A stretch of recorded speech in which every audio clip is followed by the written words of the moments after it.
Hello everyone, स्वागत है आपका अभी क्लासेस में। और आज फिर से क्लास 11th हिस्ट्री के लिए चैप्टर 4 का वीडियो लेकर आया हूँ। चैप्टर 4 के लिए ये पहला पार्ट रहेगा, पार्ट 1 रहेगा।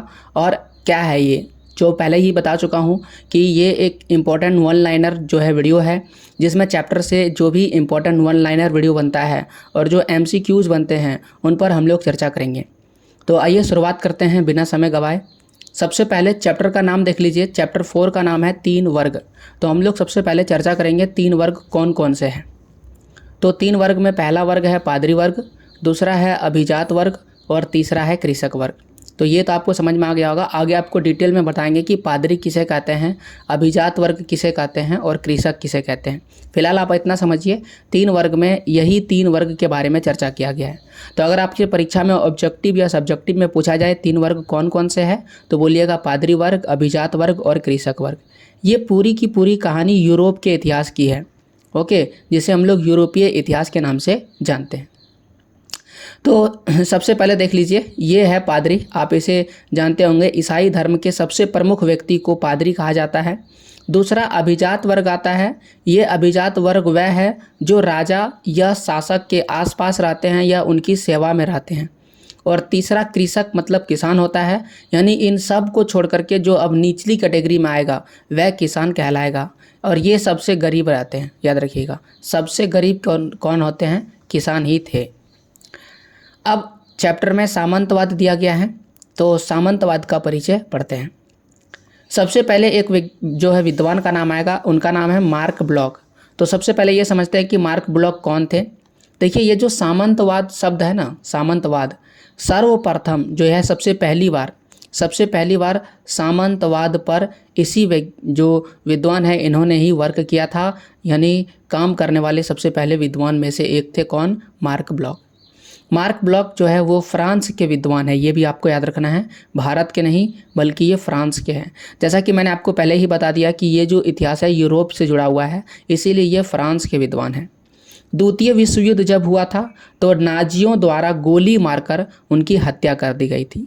तो अगर आपको द्वितीय विश्व युद्ध की जरा से भी कहानी याद है तो उसमें क्या हो रहा था, जो यहूदी थे, यहूदी, ओके ना, और जो नाजी थे, ठीक है। नाजी कौन है? ये नात्सी पार्टी के सदस्य, यानी हिटलर के लोग।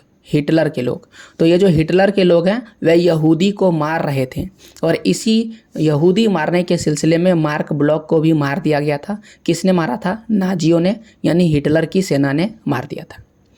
मार्क ब्लॉक के बारे में समझ लिए। अब हमें पढ़ना है सामंतवाद। तो देखिए, सामंतवाद को समझने के लिए सबसे पहले तो आप यह समझिए, सामंत एक व्यक्ति है, ठीक है, और इस सामंत को हम लॉर्ड भी कहते हैं। तो ये जो सामंत है इसे ही हम लॉर्ड कहते हैं, और इसके पास बहुत ज़्यादा संपत्ति है। और ये संपत्ति किस रूप में है? जमीन के रूप में। इसके पास बहुत ज़्यादा ज़मीन है। किसके पास? सामंत, या कहिए लॉर्ड, यानी कि सामंत और लॉर्ड एक ही व्यक्ति है। अब इस सामंत और लॉर्ड के पास एक बहुत बड़ा भवन होता था, मकान होता था। इस भवन को हम लोग मेनर भवन कहते थे। तो परीक्षा में अगर पूछे कि लॉर्ड के भवन को क्या कहते थे, तो लॉर्ड के भवन को मेनर या मेनर भवन कहते थे।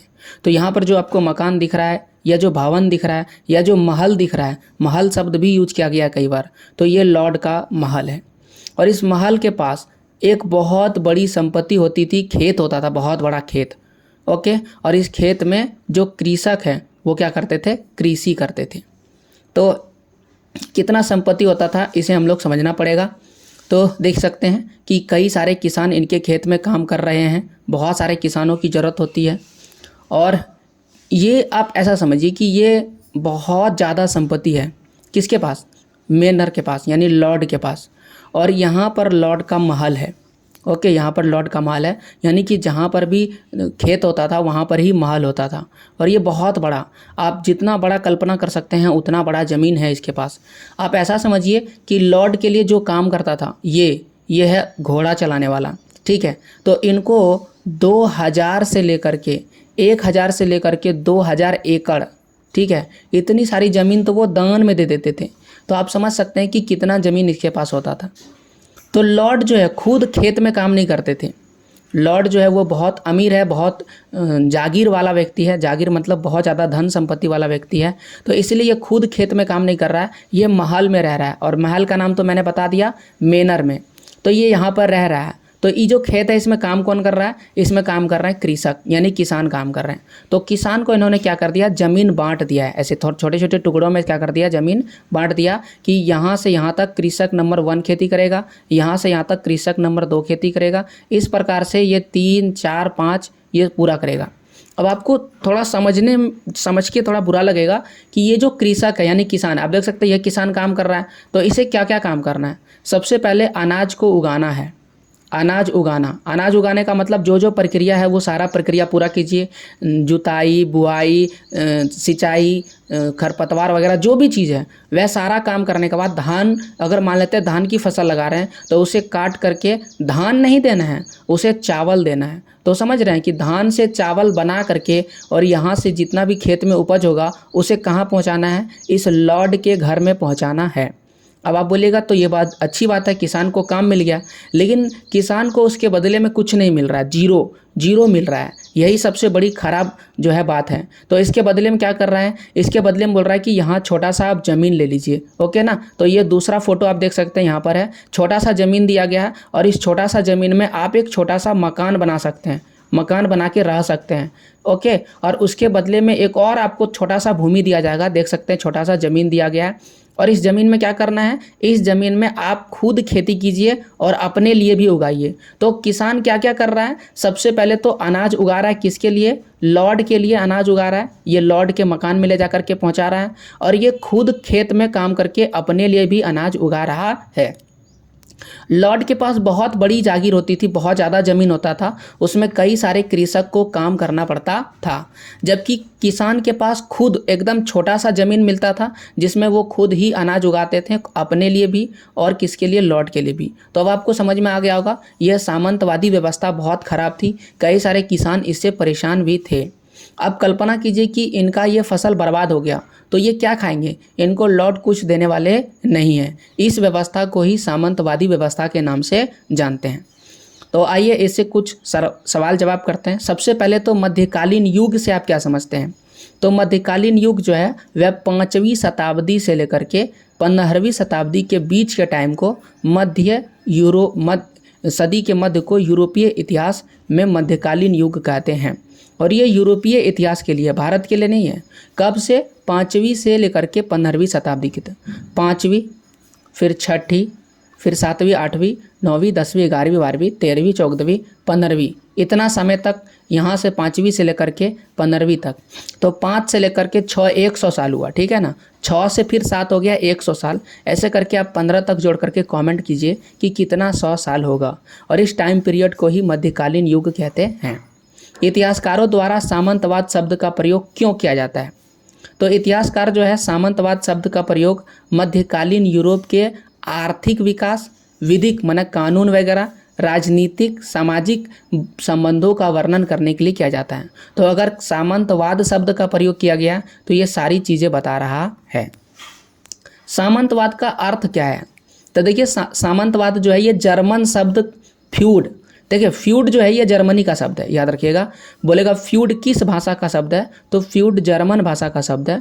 तो ये जो सामंतवाद है वह जर्मनी के एक शब्द फ्यूड से बना है जिसका अर्थ होता है भूमि का टुकड़ा, एक भूमि का टुकड़ा, इससे ही बना है। तो आप देख सकते हैं कि मेनर यानी कि लॉर्ड के मकान में काम करने, मतलब कि लॉर्ड के पास जो ज़मीन है उसमें अगर कोई काम करता है तो उसके बदले में क्या मिल रहा है? उसको छोटा सा ज़मीन का टुकड़ा मिल रहा है, उसी में आप अपना मकान बनाइए और खेती कीजिए। और जो लॉर्ड है, लॉर्ड के पास जो ज़मीन है उसके मुकाबले में किसान को बहुत छोटा ज़मीन मिलता है, तो इसको सिर्फ भूमि का एक छोटा सा टुकड़ा मिलता है।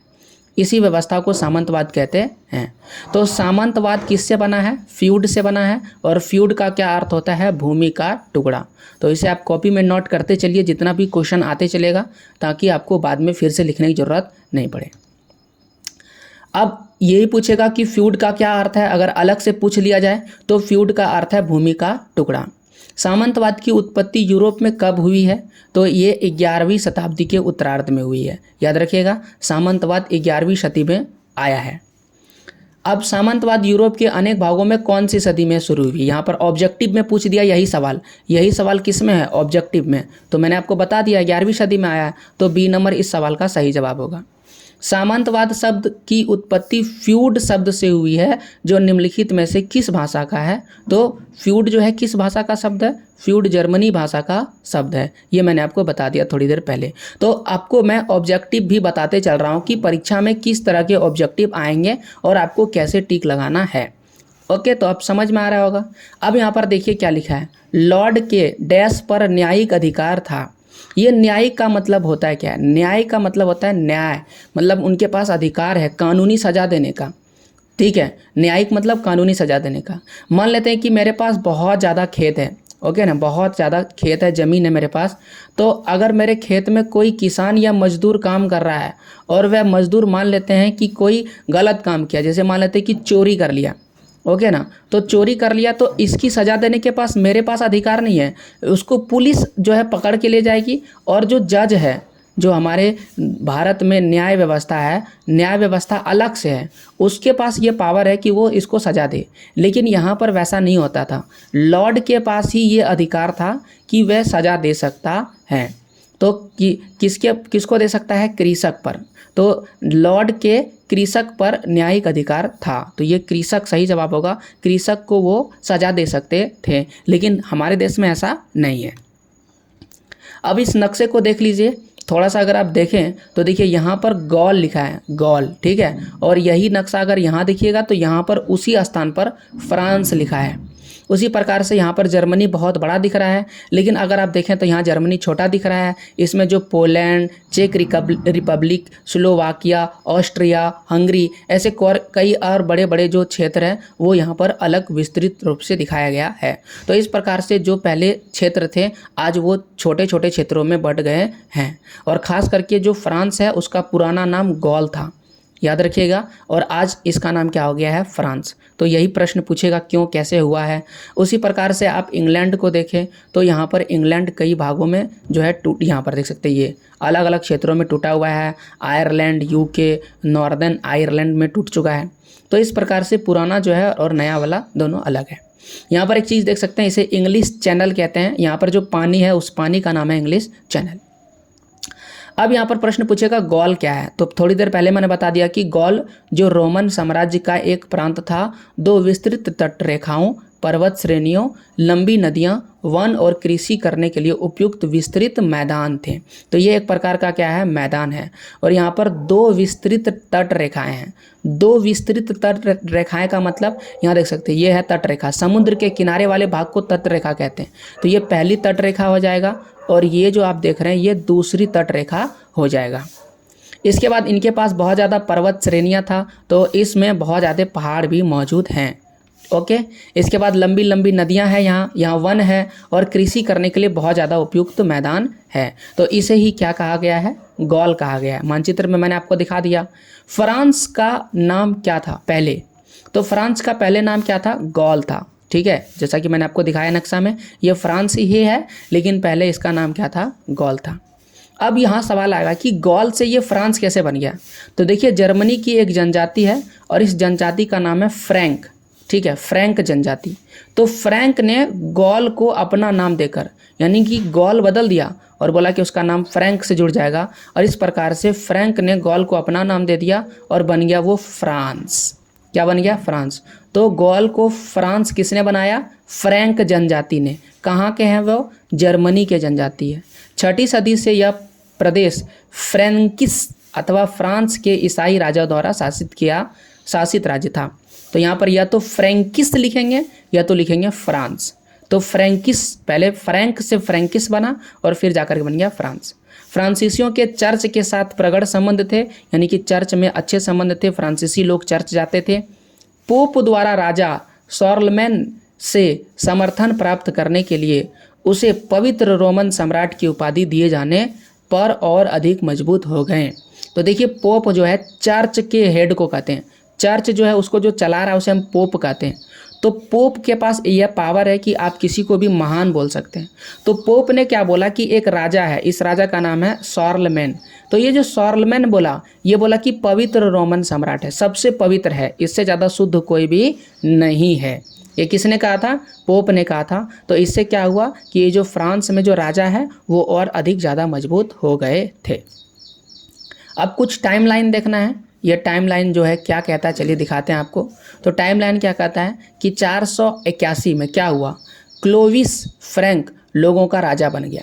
तो यहाँ पर आपको याद रखना ये नाम कौन है, क्लोविस, और क्लोविस कौन बन गया, फ्रैंक लोगों का राजा बन गया। 486 आया, क्लोविस, क्लोविस राजा का नाम है। क्लोविस और फ्रैंक ने उत्तरी गॉल का विजय अभियान प्रारंभ किया। तो ये क्लोविस राजा का नाम है और फ्रैंक लोग हैं, तो ये दोनों मिल गए। फ्रैंक लोग का मतलब ये इसकी जनता है, यानी इसकी संख्या बहुत सारा है, ठीक है ना। तो इन दोनों ने क्या बोला कि चलिए उत्तरी गॉल को जीतते हैं। 496 का आया, क्लोविस और फ्रैंक लोग धर्म परिवर्तन करके ईसाई बन गए।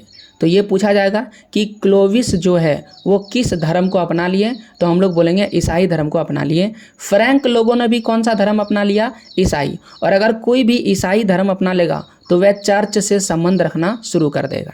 ये कब हुआ था, 496 में हुआ था। 414 का टाइम आएगा, यहाँ पर नाम लिखा है चार्ल्स मार्टल राजमहल का मेयर बन गया। तो ये राजमहल जो है, राजा के महल, उसका मेयर का काम संभाला। मेयर का काम क्या है, मेयर का कार्य जो है राजा से कम होता है, इसका काम है कि जो है नियमित व्यवस्था को बनाए रखना है। अब यही आगे चल के धोखा दे के राजा बन जाएगा। 751 का समय था, मार्टल का पुत्र, ये देखिए मार्टल है, ठीक है, पूरा नाम क्या है, चार्ल्स मार्टल, कौन है, महल का मेयर है। तो मार्टल का पुत्र नाम क्या है, पेपिन फ्रैंक लोगों का शासक को अपदस्थ करके शासक बना। देख सकते हैं इसी का पुत्र ने क्या कर दिया, धोखा कर दिया। तो इन्होंने फ्रैंक लोगों का जो राजा था, शासक था, उसको मार दिया अपदस्थ करके, माने उसे हरा करके, भगा करके। क्या बन गया, वो खुद राजा बन गया। उसने एक अलग वंश की स्थापना कर दी। अब वो पेपिन था तो वो पेपिन वंश का स्थापना करेगा। विजय अभियानों ने राज्य का आकार क्या कर दिया, दुगुना कर दिया। तो ये जो गॉल था, गॉल, ओके ना, सबसे पहले उत्तरी गॉल को जीता था। अब ये मार्टल क्या कर दिया, मार्टल का पुत्र जो पोपिन है वो और ज़्यादा क्षेत्र जीतना शुरू कर दिया। तो इस प्रकार से गॉल का आकार दुगुना हो गया। मतलब जितना आकार पहले क्लोविस के पास था, जितना जमीन, वह जमीन अब डबल हो गया, क्योंकि जीतते जीतते वो जमीन को बढ़ाते जा रहा है। पेपिन का स्थान उसके पुत्र शार्लमेन या चार्ल्स महान द्वारा लिया गया। तो इस प्रकार से नया राजा कौन आया, शार्लमेन, और इसी को हम क्या बोलते हैं, पवित्र रोमन सम्राट, पवित्र रोमन सम्राट। तो आपको समझ में आ गया होगा, पहले कौन आया, क्लोविस आया, क्लोविस के बाद कौन आया, मार्टल आया, और फिर मार्टल का पुत्र कौन आ गया, पेपिन, और फिर पेपिन के बाद उसका पुत्र आ गया, उसके पुत्र का नाम क्या है, शार्लमेन है, उसके पुत्र का नाम शार्लमेन है। अब 800 का समय आएगा, पोप लियो तृतीय ने, ठीक है, ये है पोप लियो तृतीय, इन्होंने ही शार्लमेन को पवित्र रोमन सम्राट कहा। तो परीक्षा में पूछेगा कि जो शार्लमेन है उसको पवित्र रोमन सम्राट किसने कहा, तो जवाब होगा पोप लियो तृतीय ने। और ठीक है, ये ताज पहनाया गया। अब आता 1840 से नॉर्वे से वाइकिंग लोगों के हमले हुए, नॉर्वे से वाइकिंग लोगों के हमले हुए। तो ये वाइकिंग कौन है, ये अलग से हमको पढ़ना पड़ेगा। आइए वाइकिंग दिखाते हैं। देखिए यहाँ पर वाइकिंग लिखा हुआ, वाइकिंग क्या कहता है, कहता है कि स्कैंडिनेविया मतलब डेनमार्क देश आएगा। तो यहाँ पर मैं आपको नंबर लिख देता हूँ, ये है डेनमार्क। उसके बाद दूसरा नॉर्वे देश आएगा, तो यहाँ पर दूसरे नंबर पर देख सकते हैं नॉर्वे है। तीसरा स्वीडन आएगा, ये तीसरे नंबर पर स्वीडन लिख देते हैं। और चौथे नंबर पर आइसलैंड आएगा। इनमें जो भी लोग रहते हैं सबको मिला करके हम स्कैंडिनेविया यानी वाइकिंग लोग कहते हैं। तो इन सब ने मिल करके हमला किया यहाँ, ठीक है, ओके, के लोगों ने 8वीं से 11वीं शताब्दी के बीच उत्तर पश्चिम यूरोपीय क्षेत्र में आक्रमण करने के बाद वहाँ बस गए। इनमें से अधिकांश लोग समुद्री दासियों और व्यापारी थे। तो ये कौन थे, समुद्र के दासियों थे और कौन थे, व्यापारी थे। इन्हें ही हम स्कैंडिनेविया या वाइकिंग लोग कहते हैं। अब यहाँ पर आता है कि पवित्र रोमन सम्राट किस राजा को घोषित किया गया था, तो उनका नाम होगा शार्लमेन। एक संकरे जलमार्ग के पार स्थित इंग्लैंड स्कॉटलैंड द्वीप के किस सदी और किस राजकुमार ने जीत लिया था? तो ये जो सकरा जलमार्ग है, सकरा जलमार्ग, इंग्लिश चैनल जिसको मैंने बताया था, जो इंग्लैंड और स्कॉटलैंड के बीच, ये इंग्लैंड और स्कॉटलैंड के बीच कौन सा है? तो सबसे पहले तो ये देखिए, ये इंग्लैंड है और स्कॉटलैंड हमें ढूंढना है। तो हिंदी वाला नक्शा हम आते हैं ताकि आपको समझ में आए आसानी से। मैं इसे पहले मिटा देता हूँ, ठीक है। ये देख सकते हैं, ये इंग्लैंड है और अब हमें ढूंढना है स्कॉटलैंड। यहाँ देख सकते हैं, ये है स्कॉटलैंड, ऊपर में ही है, ठीक है। तो इसके बीच में ये है सकरा जल मार्ग, दिख रहा है ना आपको? चलिए, अब आपको इंग्लैंड और स्कॉटलैंड दिख गया होगा नक्शा में। तो बोला कि एक राजकुमार है जिन्होंने क्या कर लिया, इस द्वीप को किस सदी और किस राजकुमार ने जीत लिया था? तो इसका नाम कौन है? यह है नारमंडी। नारमंडी राजकुमार का नाम है और सदी कौन है? 11वीं सदी। तो 11वीं सदी में फ्रांस का एक राजा था और उन्होंने ही इसे जीत लिया था, नारमंडी। राजकुमार का नाम क्या है? नारमंडी है। आबे शब्द का क्या अर्थ है? तो आबे जो है सीरिया के आबा से लिया गया है। तो सीरिया देश के आबा से लिया गया है, जिसका अर्थ है पिता। तो आबे का अर्थ क्या होता है? पिता होता है। अब लॉर्ड जान चुके हैं। लॉर्ड के लिए एक और शब्द मैं आपको बता देता हूँ, सेन्योर। तो सेन्योर लॉर्ड को ही कहते हैं। तो इसका अर्थ क्या है? रोटी देने वाला। तो लॉर्ड का मतलब भी होगा रोटी देने वाला और सेन्योर का मतलब भी क्या होगा? रोटी देने वाला। इसलिए जो कृषक है यानी जो किसान है वह इसके दासी थे, क्योंकि उनको लगता था कि अगर कोई भी रोटी देने वाला है तो वो कौन है? लॉर्ड ही है। वही उसको क्या करता है? ज़मीन देता है और फिर वो उसमें खेती करते हैं। सामंती सेना से आप क्या समझते हैं? तो देखिए, अभिजात वर्ग की एक विशेष हैसियत थी जिसके तहत वह सैन्य क्षमता बढ़ा सकते थे। तो जो अभिजात वर्ग होता था, मैंने आपको 3 वर्ग बताया, 3 वर्ग। उसमें से पहला कौन सा था? पादरी। और दूसरा कौन सा था? अभिजात था। तो ये जो अभिजात वर्ग है इसके पास एक पावर है, हैसियत है, औकात है। क्या औकात है? कि ये सेना रख सकते हैं, और सेना रख ही नहीं सकते हैं, सेना की क्षमता को बढ़ा सकते हैं। इसी सेना को हम सामंती सेना के नाम से जानते हैं, इंग्लिश में फ्यूडल लेविस के नाम से जानते हैं। अब लॉर्ड जो है, जिसे हम लोग सामंत कहते हैं, कि क्या क्या विशेष हैसियत थी? लॉर्ड अपनी संपदा पर अस्थायी तौर पर पूर्ण नियंत्रण था, यानी कि इसकी जो संपत्ति है वो कभी भी घट और बढ़ नहीं सकती है। अस्थायी तौर पर पूर्ण नियंत्रण है, इसको कोई भी छीन नहीं सकता है।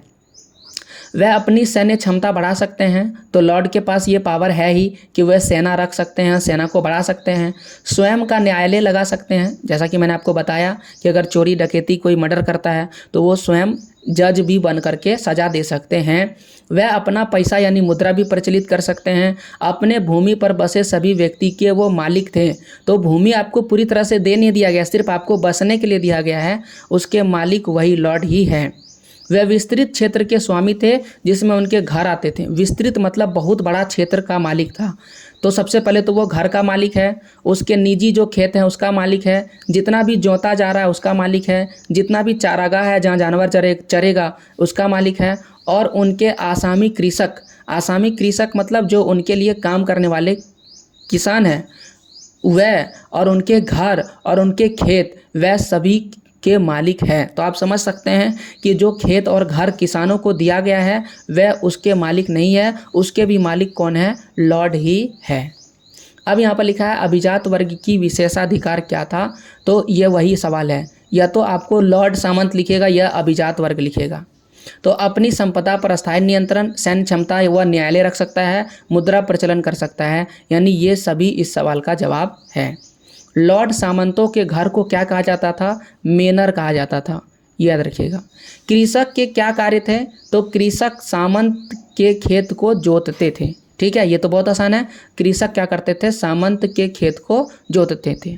अब इनके 2 और कार्य करने थे। अगर कभी जरूरत पड़ गया और युद्ध हो गया सामंत का, तो उस समय ये पैदल सेना के रूप में कार्य करते थे। किसके लिए? सामंत के लिए।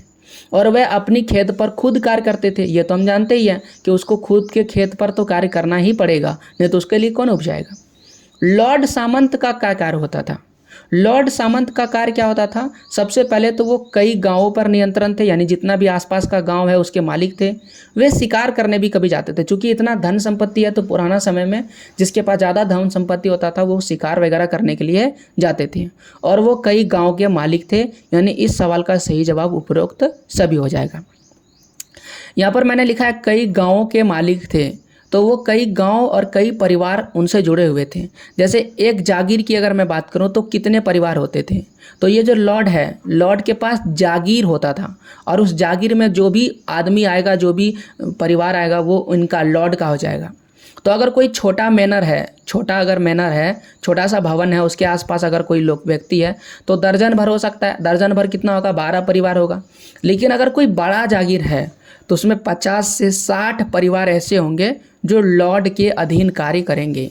आप ऐसा समझिए कि आप अपना गांव में रहते हैं और आपके गांव में एक मुखिया जी है, तो मुखिया जी आपके भले के लिए कार्य करता है। अब ये नहीं कि मुखिया जी जो बोल रहा है आप उनकी बात को समझ रहे हैं। हालांकि गांव में बहुत सारा परिवार है, लेकिन वो परिवार ज़रूरत पड़ने पर मुखिया जी के पास जाते हैं। अब ये नहीं कि मुखिया जी के अधीन है, लेकिन यहाँ पर क्या होगा, जितने भी परिवार है सब लॉर्ड के अधीन है। जितनी भी ज़रूरत की चीज़ें हैं वो लॉर्ड से लेगा और लॉर्ड के लिए कई सारा कार्य फ्री में करेगा। बड़ी जागीर में कितने परिवार होते थे? तो मैंने अभी तुरंत बताया कि बड़ी जो जागीर होते थे वो उसमें 50 से 60 परिवार होते थे। प्रतिदिन उपभोग की प्रत्येक वस्तु जागीर में कहाँ से मिलते थे? तो जो भी उपभोग हो रहा है प्रतिदिन, जैसे कि अनाज कहाँ से मिल रहा है? खेत से उगाते थे। लोहार क्या करता था? और बढ़ई लॉर्ड के लिए औजार की देखभाल करते थे। तो जो भी औजार चाहिए उसको लोहार बनाएगा, या तो कौन बनाएगा? बढ़ई बनाएगा। और हथियार की मरम्मत करने का काम भी कौन करेगा? बढ़ई या लोहार करेगा। देखिए, जो औजार और हथियार होता है उसमें 2 तरह के होते हैं, लकड़ी भी होता है और लोहा भी होता है। तो लोहा का जो काम होगा वो कौन करेगा? लोहार करेगा। और जो लकड़ी वाला काम होगा वह बढ़ई करेगा। जैसे मैं एक हथियार का नाम लेता हूँ, भाला। ठीक है, तो भाला में एक पहले तो डंडा होता है और ऊपर में फिर ये त्रिभुज टाइप का जो है होता है, जो किसी को मारने का प्रयोग किया जाता है। तो ऊपर वाला भाग किसका बना है? लोहा का बना है। और नीचे वाला भाग किसका बना है? लकड़ी का बना है। तो इस आधार पर आपको समझ में आ गया होगा कि लोहार की भी ज़रूरत है और बढ़ई की भी ज़रूरत है। राजमिस्त्री आपको पता है इमारत की देखभाल करेगा। औरतें जो है वस्त्र कातती थी, यानी औरतें वस्त्र बनाती थी और बुनती थी। बच्चे जो थे लॉर्ड की मदिरा संपीड़क कार्य करते थे। तो उस समय मदिरा माने दारू बनाने के लिए किसका प्रयोग किया जाता था? कुछ भी चीज़ का प्रयोग करने के लिए चीपना पड़ता था, अंगूर वगैरह को। तो बच्चे को भी काम पर लगा दिया गया है और वो मदिरा को पीस रहे हैं। अब जो आता है वह होता है नाइट। तो यहाँ पर आप देख सकते हैं ये नाइट, और नाइट कोई और नहीं है, घुड़सवार है। ओके, तो नाइट के बारे में अगले वीडियो में हम लोग चर्चा करेंगे। तब तक के लिए जय हिंद, जय भारत, वंदे मातरम। और हाँ, अब आप अगर आप पूरा देखें हैं तो पूरा वीडियो देखने के लिए थैंक यू। और मेरे 2 और चैनल हैं, उनको भी सब्सक्राइब जरूर कीजिए।